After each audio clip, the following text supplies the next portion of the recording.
So let's start the day nice and simple, having a look at the hydrologic cycle. This is really what RAFTS is all about, is modelling the rainfall that turns off into runoff. So all the elements that are in the hydrologic cycle is what we include in the RAFTS hydrology. We've got the rainfall, we've got infiltration methods. You can include evapotranspiration and evaporation. Generally, it's just for storms, it's generally the rainfall and the losses into the ground. And that gives us this really simple equation, that the runoff is the result of the rainfall minus any losses. And we do include, actually, I should say, precipitation rather than rainfall, and snow melts can be included in that in a very small portions of Australia. So as I said, the losses can be all sorts of things, but interception, infiltration, depression storage are the main ones that we would be modelling in stormwater. And then the runoff is obviously in terms of a hydrograph. All right, so let's have a look at the history of RAFTS. And this is something that's probably popped up a few times in the last couple of webinars, and also if you've followed me on LinkedIn, I've posted this in the past. But it really is quite old technology.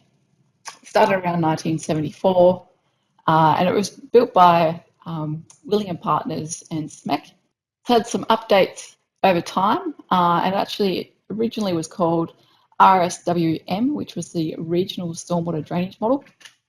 And that got changed based on some updates that we made to make it more suitable for urban catchments. Then in 2000, it was rewritten for Windows. We've added the PMP calculations for 1987. And then in 2018, that was the last update for XPRAFTS, where we added the ARNR 2016 rainfall and statistics. Now, this is a really important method, hydrology method for InfoWorks and for Australia. As you can see, there's a lot of people in Australia and actually Southeast Asia that use XPRAFTS for their hydrology. So it's really important that we actually move this into new technology. All right, so let's have a look at actually RAFTS hydrology. So it's actually based on research by Eric Lawrenson, which broke down a single catchment into 10 sub-areas and routed those sub-areas individually before it got to the outlet of that one individual sub-catchment. The reason we've done this, and the reason the Lawrenson method was implemented into the RAFTS method, is so that we could trust the results at the outlet of a single sub-catchment. So there's quite a few methods available in Australia for hydrology. RAFTS is one of the only ones that you can actually trust the first sub-catchment results. So it's a non-linear storage routing method, and the equation is pretty simple. It's S, which is storage, equals B, which is a storage delay coefficient, Q, which is flow to the power of n+1. And you can see all of the parameters there. And B is that quite nice long equation with the parameters that we would generally input into our interface. So the area, U being the urbanisation factor, BX, PERN, and slope, which I'll go through each of those components now. So the first one there that we want to have a look at before we get into that equation of B is N, which is the storage nonlinearity exponent.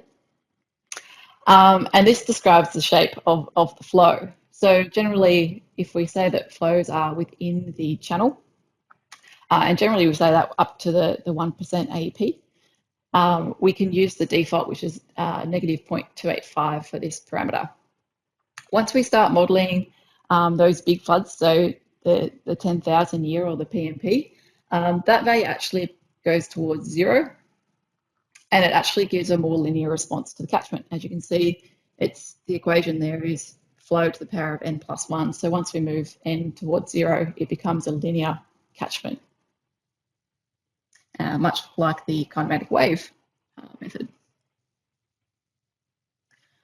Okay, so the other parameters, area is pretty self-explanatory, but the urbanisation factor, I've put the little table there on the PowerPoint slide for you guys. Generally, you won't need to use this. You put in the percentage impervious, and the software actually calculates the urbanisation factor. There's one place where you might want to use the urbanisation factor directly in ICM, which Matt will show you actually when he gets into the steps. But what we generally use is 0 or 2. So in the RAFTS method, it's been proven that splitting the subcatchments into pervious and impervious percentages gives a better result. So generally we would only use 0 or the 100% impervious, which would be a value of 2 in the urbanisation factor. And in a few slides, I'll actually show you why that's important. All right, so then we've got PERN, which is the representation of the Manning's roughness. And you can see the correlation between the PERN and the Manning's N values there. Again, you don't need to know the PERN values. It's just if you want to do a hand calculation of B to check some things, or you're doing some hand calculations, you would put the Manning's N in for your subcatchments, and ICM or RAFTS would work that out for you. Then you've got slope. So common question that we get about slope in RAFTS is, which slope is it? Is it the same slope as we use in the rational method? And no, it's not. So it's not the longest flow path like you would do in the rational method. It's actually the average slope of the catchment.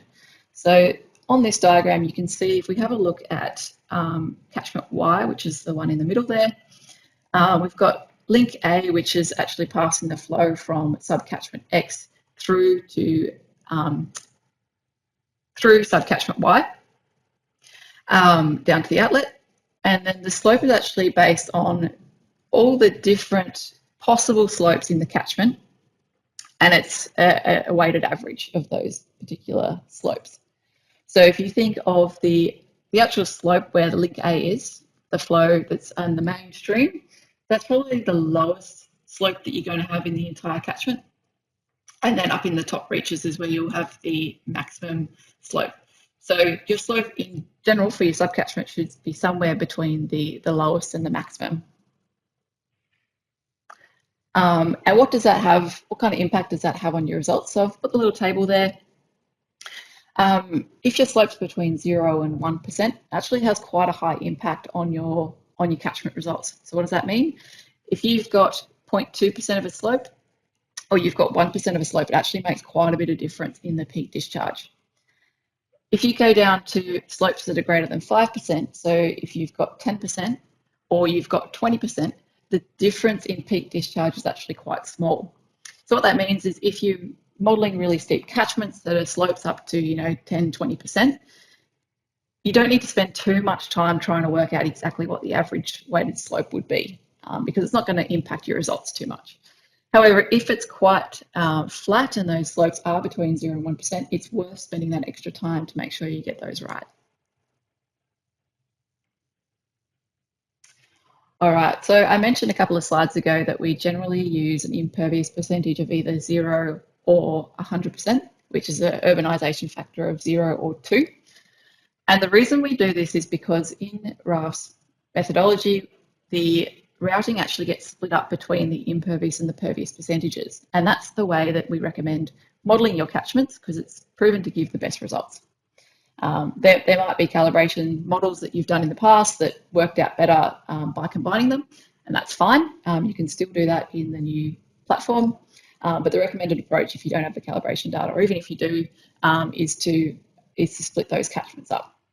And John, who previously worked at Innovise, who's the mathematician, explained it really well. The reason we split it up is because x squared plus y squared is not the same as x plus y squared. So your impervious plus your pervious squared is not the same as routing them separately. To give you a bit of a visual understanding of what that means, and this has happened quite a few times since I've been at Innovise, I've had calls about this particular issue. People asking why we split the catchments up. So on the left-hand side is a model of, I think it's 5 hectares, 50% impervious, and I've split the routing up between the impervious and pervious so that we've got the two subcatchments, 0 loss, Same Manning's roughness, so you can see the little table down the bottom there for this the split. I've got the 2.5 hectares on both. Catchment slope of 1%, and you can see the peak discharge there is about 2.7 cumex. Now, if we flip over to the right-hand side, if you were to not split this catchment up and you're just going to type in 50% impervious, which means your urbanisation factor would be 1. Same losses, same area, same PERN.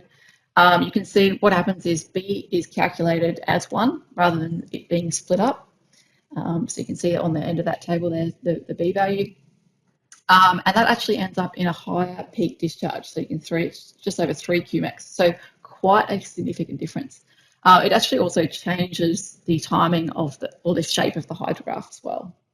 So really important to know what you're doing and why you're doing it and what the potential impacts are. All right, so now I've gone through the equations. Let's just have a look at how we would actually input those into the new platform, which is InfoWorks ICM. All right, so I'm going to show you both options because there are existing XPRAFTS models where the impervious and the pervious hasn't been split up. And we wanted to make sure that you continue doing that if you already were doing that. But we've made it a little bit harder to do that, to kind of, if that was a mistake that people were doing, it's harder to make that mistake. But if you intentionally want to do it, then you can still go ahead and do that. It's the best way to put that. So the first option there is what we call calculated per subcatchment. And you can see there, we literally put in the values of the RAFTS method to calculate B directly into the subcatchment. So on the right-hand side there's the attributes of a subcatchment. We've got the area, the degree of urbanisation. So that one actually is the U value. It's not a percentage impervious, and that is the only place in ICM that you will see that. And that's so that you can combine those values and have the X plus Y, if that makes sense. And then you put the slope and the RAFTS adaptation factor in. So when we import XPRAFTS models, this is actually the method that we import into. So we put the RAFTS parameters on the individual subcatchments. So if you've got an XPRAFTS model that has subcatchment 1 and subcatchment 2 populated, it will actually bring in 2 subcatchment polygons, which Matt will show you shortly. Bring 2 subcatchments in, they'll still be routed separately. But if you had an XPRAFTS model that had a single catchment with a split percentage impervious, then it would bring that 1 catchment in and the urbanisation factor would be calculated based off that 1 catchment. And I know this is probably new interfaces, new ways of inputting this information. So once Matt actually goes through these steps with you in the workshop, it'll probably become a little bit more clearer. All right, so the second option here is the one that is probably the preferred option, but we couldn't do this with existing XPRAFTS models because it doesn't allow you to make a mistake of having combined impervious areas. All right, so what we do here is we actually set all the parameters based on what we call a runoff surface. And we have multiple runoff surfaces. So if we correlate this back to XPRAFTS, you would have 2 sub-areas, 1 impervious and 1 pervious. So in ICM, we would have 2 runoff areas. 1 would be pervious and 1 would be impervious. And it's on those runoff surfaces that we put all those parameters. And then we just put a combination of those areas together to make up our catchment. In ICM, you actually have up to 12 sub-areas now. So you can actually break up catchments into more than just impervious and pervious. You can have those with different infiltration rates and different Manning's roughness as well. All right, so the way that they're applied in ICM is a little bit different to XPRAFTS. In ICM, we use what we call land uses. So a land use is a combination of different runoff surfaces. So land uses, I generally like to correlate them back to what we use as development planning, different types of materials. So if you take one example, a land use of open space, so that should actually say runoff, land use up the top there, not runoff surface, open space. We've got the runoff surface 1, which is pervious, and that's it. There is no impervious areas in our open space. So when we're adding that to the dialogue, the land use, as you can see on the right-hand side, is called open space. And the runoff surface, we only have one, and it's 100% made up of that one runoff surface, which is the pervious area. If we take the land use of rural residential, again, sorry about the title there, but if you have a look on the right-hand side of the dialogue from ICM, the land use ID is rural residential, and what the breakup of rural residential is in this particular case is we've got runoff surface 1, which is our pervious areas, and that's making up 80% of the land use of rural residential. And then we've got the runoff surface 2, which is the impervious area, and that's making up 20% of the land use. So when we set our subcatchment up to a rural residential, by default, it's going to set a subcatchment with a 20% impervious and 80% pervious runoff surface type. They can obviously be overridden. So if you've got mapping of different surfaces, you can actually calculate the actual percentages of everything based on the GIS overlaps of your sub area or your subcatchment polygon with those GIS layers. But if you don't have those GIS layers, or you're doing a model that's going to be in the future, where you never have those GIS layers, you can put in those default values for the land uses, and it's a really great way to easily model those percentages. And as I mentioned, you can actually have up to 12 runoff surfaces.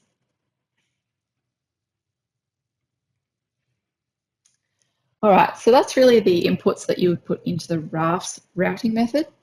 And associated with the RAFTS routing method, we've got different loss models. So in XPRAFTS, we actually only had two. We had initial and continual loss, and we had the ARBM method. In ICM, we've actually got a few more options. So we've really got the FIPS, which is the initial continuing loss. We've got the SES method, which is used in New Zealand actually and America. Got the Horton's method, green amped, and then just the constant infiltration. So quite a few more options than we had in XPRAFTS to model those losses. So if we have a look at first the initial continuing loss, that's the most common one. It's the one that's generally recommended with AR&R Data Hub. What we do is in the runoff surfaces, so they're the different runoff surfaces that make up that land use, we apply the DEFCON loss, which is a deficit continual loss. That's what it stands for. Obviously, someone else around the world uses the same loss method as us and got to name it before us. And we set the maximum deficit, which is the initial loss, and then we set the infiltration loss coefficient, which is our continuing loss. Pretty easy. You'll notice in the same dialogue there's actually an initial loss value, which is in meters. So we could actually set, instead of doing the maximum deficit, we could set the initial loss down further in the dialogue. The difference is that the initial loss in ICM actually rejuvenates. So if you have evaporation or if you have a continuing loss, the initial loss on that subcatchment will actually regenerate. So it won't just happen once, whereas the maximum deficit is the maximum loss you could have at that initial point in time. We've also got the Horton's method, which is included in XP Swim and XP Storm, and used quite a lot around Australia for calibration and for flood models. And so you can see there the different inputs that you would put as well. All right, so that's the RAFTS routing, all the inputs that you would put in, and then all the losses, how we put those and associate those with the subcatchment. And the last part I wanted to have a look at is how we generally move the hydrograph from one place to another. So if I actually go right back to the start, where we have a look at this particular diagram, sorry, You see the subcatchments, and you see link A, which is moving the hydrograph from the local subcatchment X through subcatchment Y towards the outlet. So this diagram is actually quite important because XPRAFTS methodology can be a little bit different to other methods in Australia, where we're not routing flows to the centroid of a subcatchment. We're routing flows to the outlet of a subcatchment. So when we're moving flows from one place to another with a lag link or a channel link, we're not going from centroid to centroid, we're going from outlet to outlet. So an important thing to think of when you're looking at the slope of that channel, and we are actually going to discharge the flows. So if you are going to use these models to then discharge onto a 2D mesh, we're not discharging the flows at the centroid, we're discharging the flows at the outlet of the subcatchment. If you were going to discharge them at the centroid, we could actually be double counting that storage routing through the catchment. So one to be careful of. So let's go back through the slides here to where we were. All right, so a couple of methods that we've got in ICM to move the hydrographs from one place to another. XPRAFTS, we had the lag links. They are still available in ICM. And just to give a bit of a recap of what a lag link is, it's actually referred to as a hydrologic routing method, which means that it's not doing any hydraulic calculations. And we literally take the hydrograph and move it further down in time based on the lag time parameter. So if you can see here, the inflow at the top of a channel, which is where if you think of that diagram back up the top there, moving from flow one place to another, so the stream through the center of that subcatchment. At the top of that stream, the hydrograph looks exactly the same as it does at the outlet of the stream. So if you start thinking about that, where is that appropriate? Probably in really steep catchments where we don't have any backwater conditions and we have very little storage available in the channel. We've also got channel links, and if we think of the same location of these graphs, so if the backwards one at the inflow and the outflow, a lag link would show the hydrograph looking exactly the same. Whereas if we have a channel, because we have storage down the channel, we're actually accounting for the changes in the hydrograph shape as we move down the catchment, as we move down the channel, sorry. So if you can see there, the hydrograph is progressively changing as storage is taken up in the channel. So you can see if you've got a channel that's got quite a lot of storage or backwater conditions, the hydrograph could be very wrong if you are using lag links instead of channel links. And the channel links that are described in XPRAFTS are based on Muskingum-Kunge method, which doesn't account for things like backwater. So you can see some differences in the channel routing based on ICM in comparison to the traditional XPRAFTS. And that's just because the channel links in ICM are actually based on hydraulic calculations, a little bit more advanced and more likely to give you a better outcome that will give you better calibration as well. And the last option that we never had in XPRAFTS that we do have in ICM is actually discharging those catchments directly to the 2D mesh. So rather than including lag links or channel links, we just discharge the subcatchments directly to the mesh at the outlet location and let the 2D mesh take account of the storage and the changes in the hydrograph as they move downstream. So that's a bit of a recap on the RAFTS methodology. We also had a look at the history and the different loss models we can use with the RAFTS and also how we're going to finish off the model. So the RAFTS routing and the loss models creates the hydrograph, and then what do we do with that hydrograph is the hydrograph translation.